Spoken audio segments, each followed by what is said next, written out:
Good morning. Hope you're doing really well. I'm knackered. There's a very good reason for that, because today we're exploring Sussex's largest hill fort, that of Cissbury Ring. And I'm so excited to do this one because it has been long on my list to do, and I've never visited this place, which I feel really guilty about because actually I drive past it a lot anyway, but I thought this summer I'm going to do it on a glorious day, and I couldn't have picked a better one really. Look at that. Enjoy your history lesson. I still need to get to the top. So see you on the other side. Come on.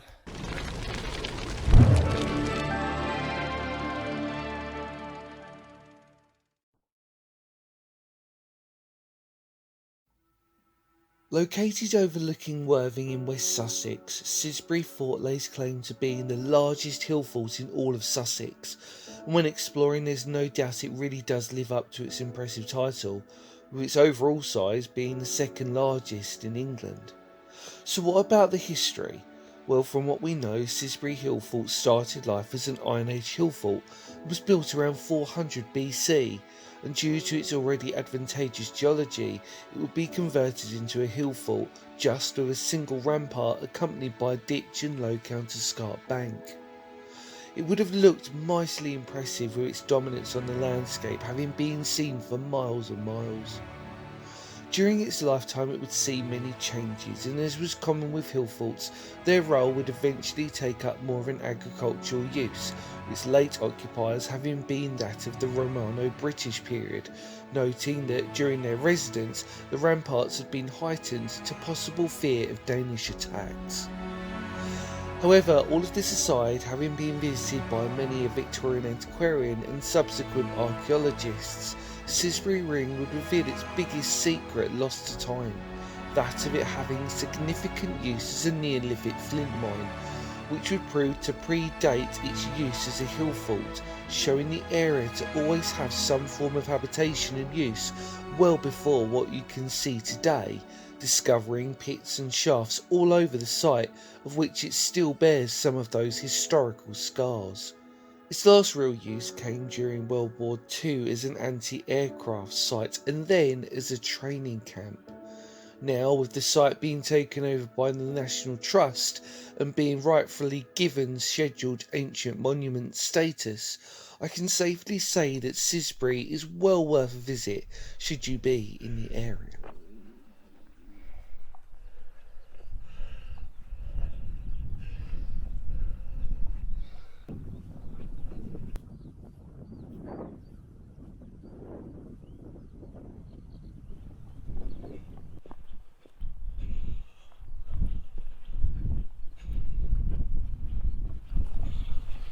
Hello and welcome back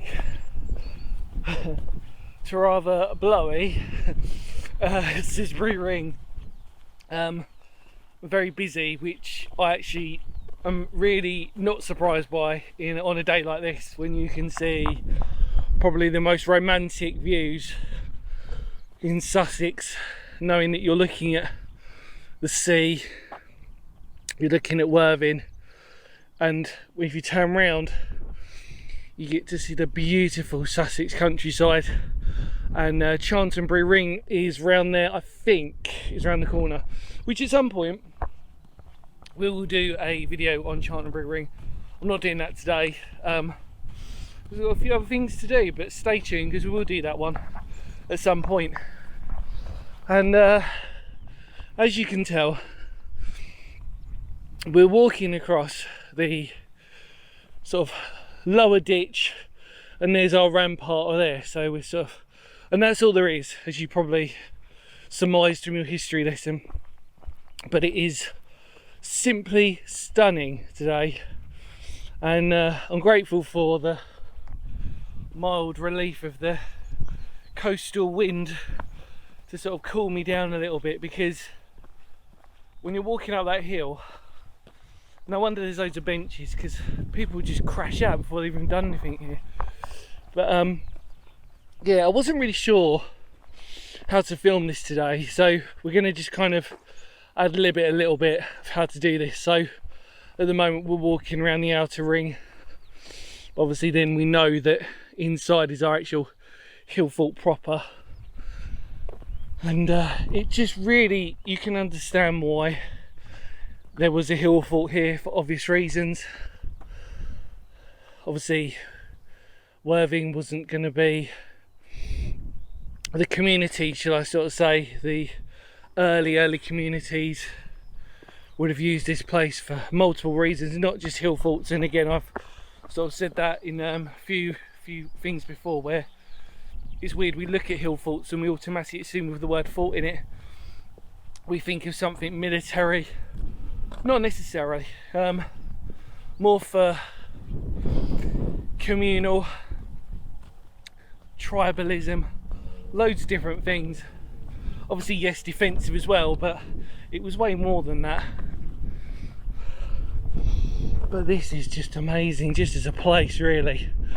I really didn't think it would be as prominent, but the moment you come out of the car park, Cissbury Ring car park, which is free as of recording this, which is great, you walk up through the forest and then you open up into it, and you're just greeted with this massive earthwork, and it's fascinating. And then again, like we said before, you know, Neolithic times they were mining here for flint, so very, very important on the landscape.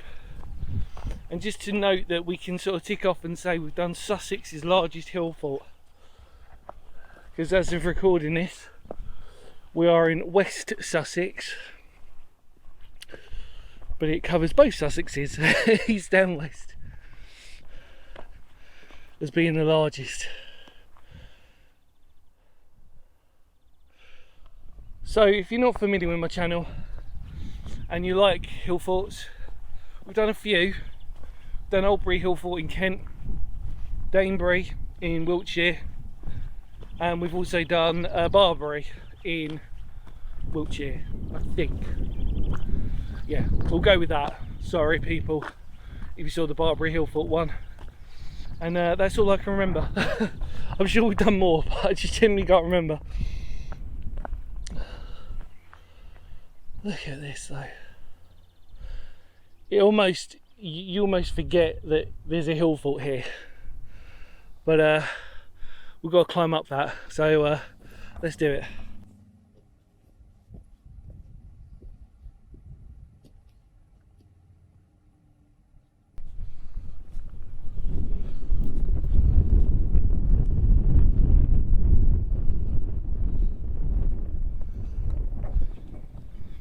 And then we're now on the actual rampart itself, the official one, and it's weird actually because you walk up and you don't think it's that bad, but when you look down, quite a prominent bank, and then all of a sudden you've got the Hillfort proper. So what we're going to do is, I think the best thing to do, walk around here for a little bit. Let's go in, let's do it. Come on.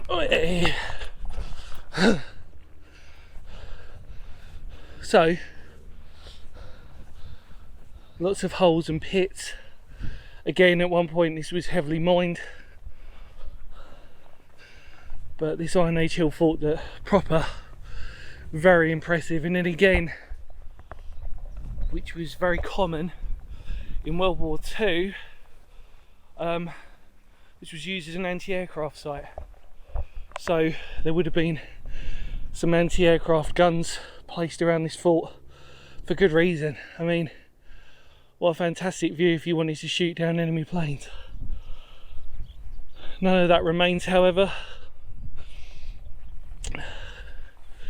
But yeah, these Hillforts always had that Second World War usage. I always remember Barbary Fort had the same, and Danebury as well actually had a few anti-aircrafts on here.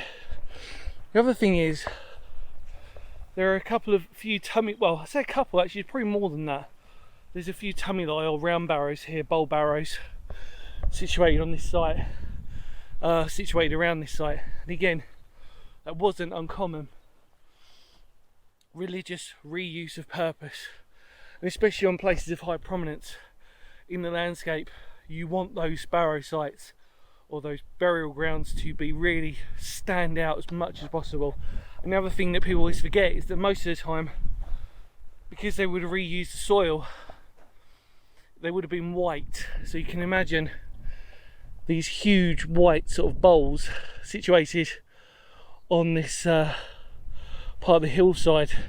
But again, there was a few around here, and Cissbury Ring's actually got a good few barrows on their Hillfort Ring side as well. But we are walking right through it, and again, you wouldn't know most of the time. There we go. What I was talking about. So you wouldn't know most of the time about any of this unless you actually really went through and studied it, so you were aware of it. But look at this. You can imagine perfect place for people if they just wanted to escape the world and just see these fantastic views. What a day I've picked. Wow, what an incredible day. The hoodie might have to come off in a minute. It's starting to really heat up all of a sudden. But obviously I just think that's because I've done my exercise as well. And again, I apologise for the wind. Not much I can do about it when you're on a really high point like this. So if it comes out quite badly, I do apologise. Yeah, look, loads and loads of walkers just coming in and out. Oh, let's block that wind. So pretty.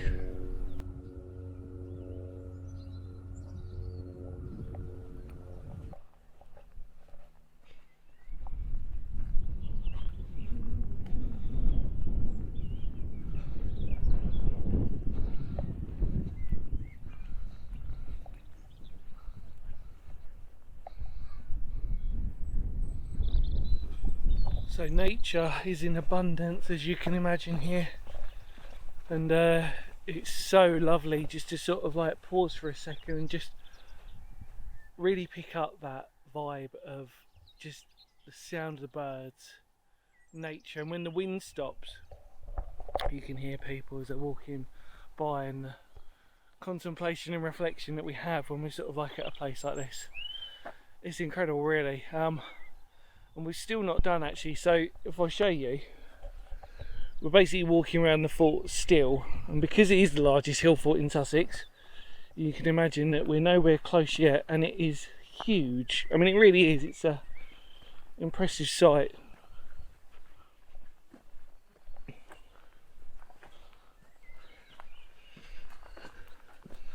It just carries on. Let's walk down here. I think would be the best bet. Get to show you. Look at this. So I'm not sure if you can see those people up there, but it's still going round. Don't worry, we're going to do it. We're going to have a proper walk round, because we've got to, haven't we? But I just love the fact that, again, you know, we take for granted the fact that parking's free here. And it's just so well maintained really for what it is, and the fact that just the views are still pretty much untouched. Got a lot of rural farming going on still, but as is common. Incredible, really. Very nice.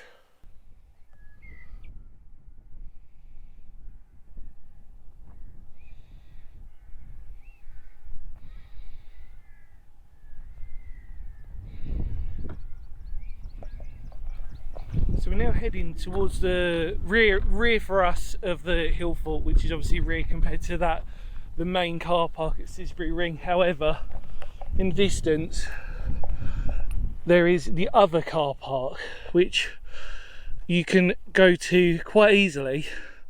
But what's really great about that is that it gives you another trackway you can go down to. You can't really see that down there, but there's horses and more dog walkers. Just passed a few more people walking the dog. It's amazing. But what this view really gives you is the idea that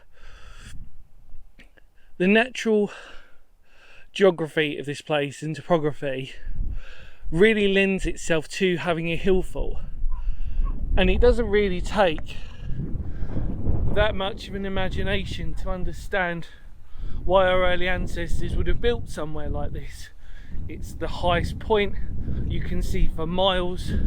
Great for trade because you're by the sea. Obviously brilliant for agriculture because of the way that the soil lends itself to certain types. And it's fascinating. I mean, it really, just because of its size, it does give you that beautiful scale, much like Maiden Castle, I suppose, or Maiden Hillfort, I suppose. The idea that really somewhere like this is just so natural to use. Again, I apologise to the wind if it's coming out, but fascinating. And then obviously as you're looking down, I mean, the actual Hillfort itself on the inner isn't flat, and obviously that's to do with its many years of history. But as we walk over here, you can see it's just beautiful. I know that probably even on a winter's day this would look stunning. You've got some horses up there as well. How lovely. But yeah, like I said, it just really lends itself to this natural idea that our ancestors using these places as communal places for trade, for just community in itself. I've probably spoken about that before. The idea that really the defensive side of things should really be put to one side, really. But the many uses it's had here, you wouldn't change it for the world.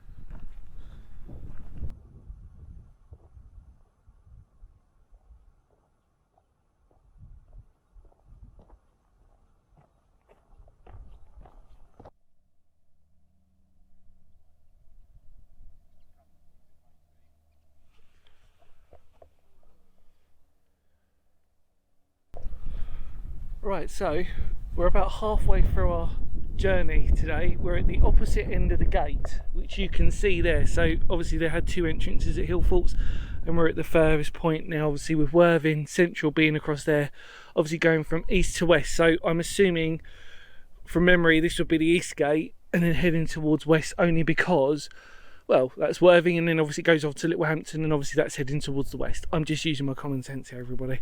So this has got to be the eastern one. I'd be funny if I was wrong here. I'm like, where am I again? But yeah, I'm assuming this is the eastern gate or eastern entrance, which again would lead you arterially. God, I can't speak. You know what I mean? Through to Brighton, and then Eastbourne, etc., etc. Yeah, the coastal path. Tongue-tied. What we're going to do now is, I feel the best option to do now is, instead of following around the rest of the Hillfort, we're going to go straight through the middle, cut through, and then basically go from east to west. Yeah, we'll do that. Come on.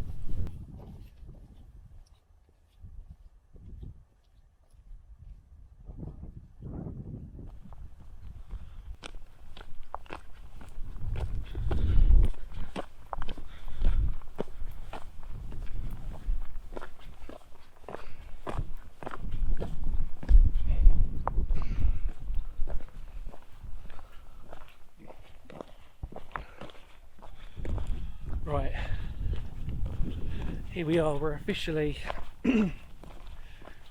an ancient traveller, going through our gated entrance, heading towards the western one. I'm just following this jogger because I've actually seen where the trig point is. Come on, there should be there's always going to be a trig point somewhere, isn't there? Highest point. And again, for hundreds and hundreds of years, this place. And then eventually, you know, I wonder if I often wonder, like, certain strange pomp. I wonder if our ancient ancestors sort of were like, you know, when, especially in World War II, when you had these anti-aircraft guns come up, I wonder what they would have thought of these strange mechanical things, the ghosts of our past, if you believe in such a thing. But it's a nice little lament, isn't it, really? And then to see all these travellers now, modern travellers such as ourselves, with these funny handheld devices, talking through them, even to note a trig point, just a sort of unassuming concrete structure on the highest point. Amazing, really. Right, what I'm going to do, let's get to this trig point. Come on.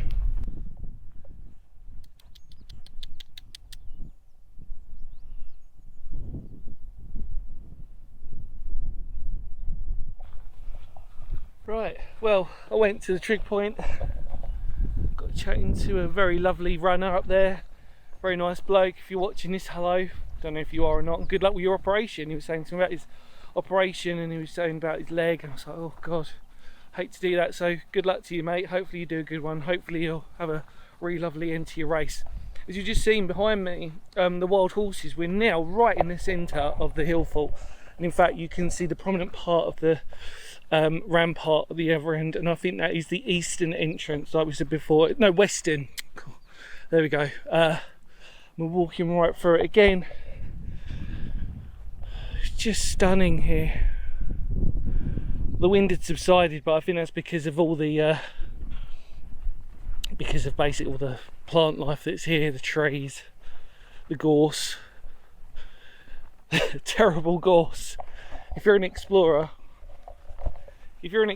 gorse will send a shiver down your spine. That'll only apply to certain types of explorers that have gone to certain types of places where there is gorse. Well, yes, it might be as a handy tool to grip onto, however, it will pierce your fingers and it will leave some lovely holes in your hands. But yeah, look at this. Doesn't get any better than this, does it, everyone? It really doesn't.